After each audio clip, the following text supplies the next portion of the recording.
Oui, je voudrais dire, je suis frappée un petit peu par cette notion de confrontation par rapport à une représentation que je me faisais de l'approche psychanalytique, et notamment avec des discussions avec, je me souviens d'un dernier intervenant le mois dernier, où on parlait comme piste de solution de la parole, justement, du sens qu'on pouvait tenter de donner ou d'éclairer.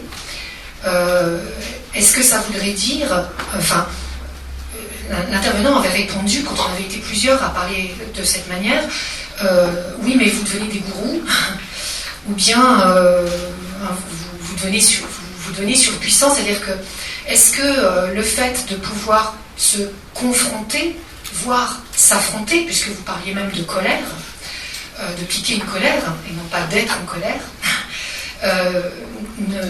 n'entre pas en contradiction avec le fait de laisser l'autre trouver son propre sens, le fait de porter une parole. Est-ce que ça n'est pas parfois quitter cette position d'être à côté, mais d'être en face, de faire face, voire d'affronter?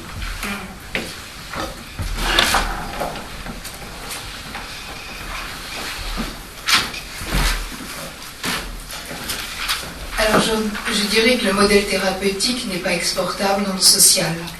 D'accord ? On n'est pas dans un dispositif thérapeutique où la parole de l'autre se construit, etc.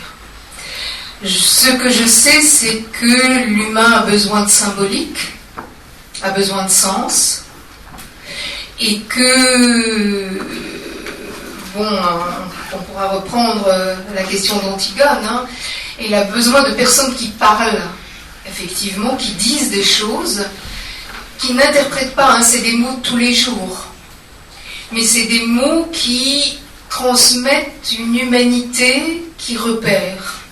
Moi, je suis affolée de la non-transmission aujourd'hui des choses essentielles de la vie. Alors, il faut parfois être à côté, il faut parfois confronter, il faut parfois se mettre en sourdine. C'est tout ça la relation. Mais c'est pas seulement se mettre en sourdine pour. Alors parfois il faut parler, parfois il faut se taire, et c'est toute cette éthique qui est compliquée. C'est pour ça que quand on est en phase, en présence de l'autre, faut que ça vienne. Puis ça vienne comme ça peut. Puis après, comme disait Frédéric, la fois suivante, lui, il a évolué, puis moi, j'ai évolué. Puis tout d'un coup, on s'aperçoit qu'on est tout ailleurs. Que ça a fait de l'effet sur lui et sur moi. Mais je pense qu'il n'y a pas une seule théorie, alors gourou non, mettre du sens sur ce que l'autre vit, dans tout le doigté que vous pouvez avoir, mais là, tu penses pas que là t'as de l'angoisse, mais c'est difficile à dire, parce que moi aussi je suis angoissée. C'est aussi partagé.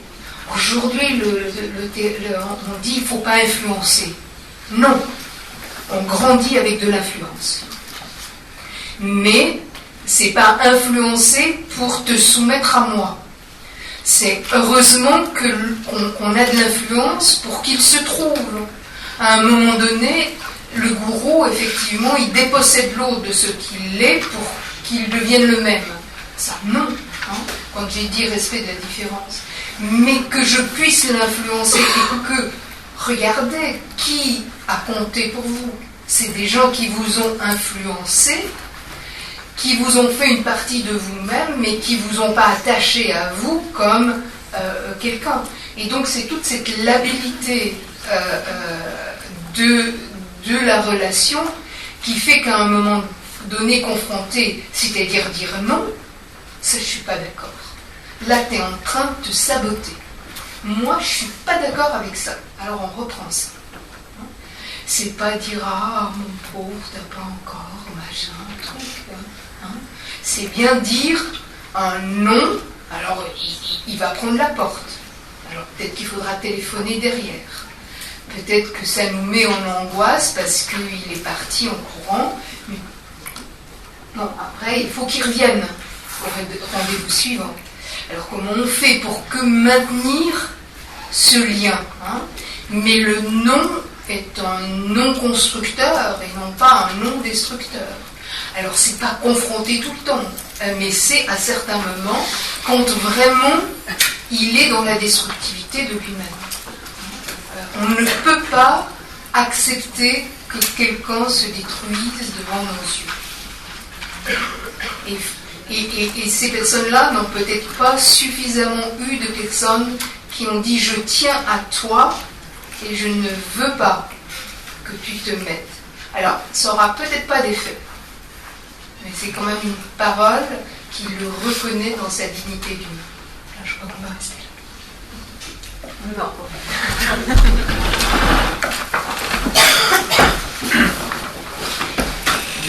La vie, non. Oui, désolé, encore une question. Vous avez parlé tout à l'heure de la bonne distance. Vous avez dit qu'il n'y avait pas de procédure. Mais est-ce que vous pourriez définir un petit peu ce que c'est que la bonne distance ?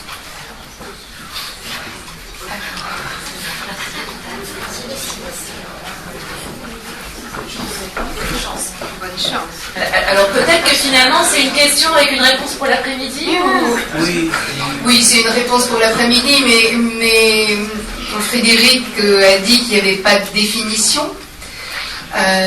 Si on se dit que, comme Frédéric le disait, la relation elle est compliquée, etc., c'est toujours être au plus juste. Hein? Alors au plus juste peut-être à proximité ou à distance, c'est quelque chose qui oscille à chaque séance. Hein? Alors c'est pas le professionnel qui, avec sa blouse blanche, accueille le Xème comme si c'était un numéro. C'est la plus grande distance et c'est une violence terrible qui annule la singularité de l'autre. Ça, je vous dirais, ça c'est pas la bonne distance. Hein, c'est une distance grande qui nie l'autre dans son existence. Je vous dirais, la bonne distance n'est pas la confusion de vous à l'autre, à savoir il souffre, je prends sur mon dos sa souffrance, etc. Cette espèce de croyance que en devenant l'autre, on l'aide. Donc c'est toujours tenir notre poste en tenant l'autre pour un sujet et jamais comme un objet. Toujours comme un sujet capable de, même si aujourd'hui il nous montre que. Je sais pas, tu préfères répondre? Je vais faire la jésuite, je vais répondre à la question par une question. Juste du point de vue de qui?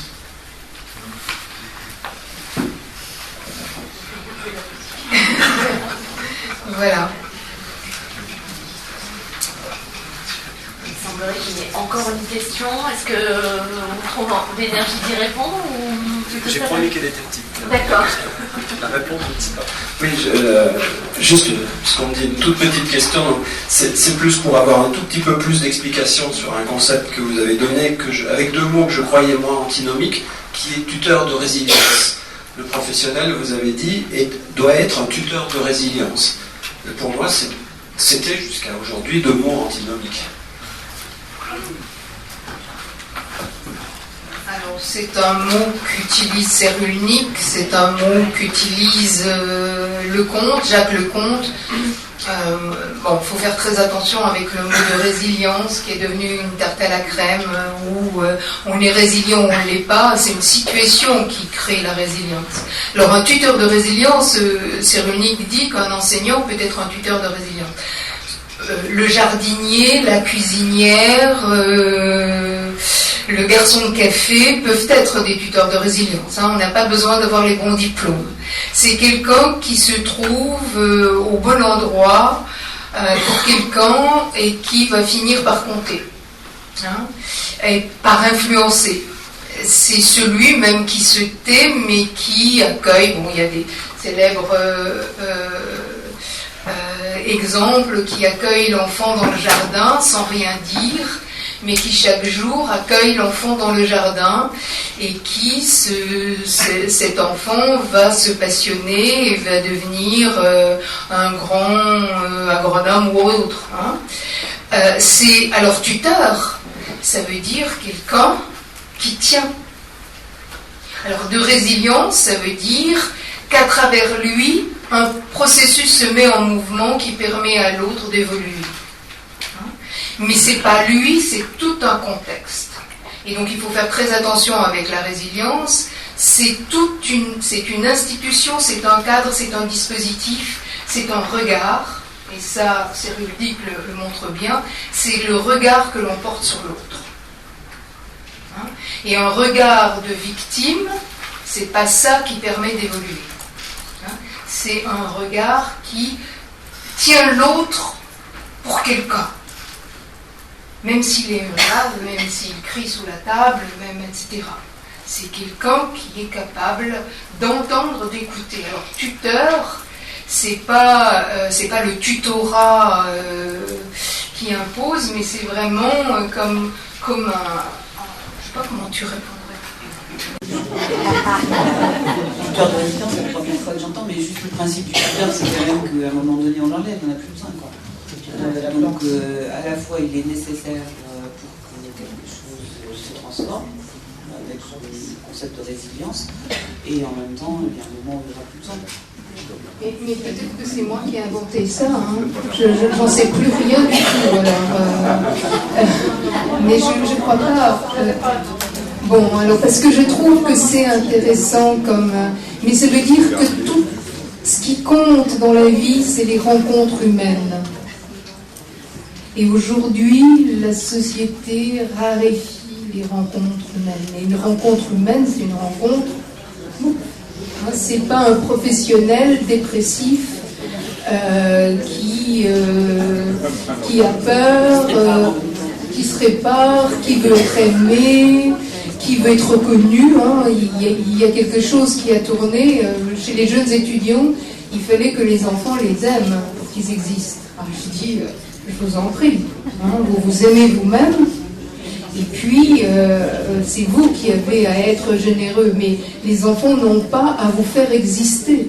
Or, aujourd'hui, bon, alors c'est une évolution hein, du psychisme, mais il y a pas, alors il n'y a plus les gens charismatiques, coléreux, caractériels, mais ils avaient du bon, hein, ceux-là, ils tenaient. Aujourd'hui, alors ils tenaient avec des défauts et des limites. Hein, ils pouvaient devenir un gourou, ils pouvaient devenir des choses pas possibles, mais ils tenaient. Aujourd'hui, on a des professionnels qui n'osent plus transgresser, hein, qui n'osent plus jouer avec la norme. Or, pour certains, il faut jouer avec la norme, il faut transgresser, ce qui est risqué. Et c'est ça. Bon, on va finir là.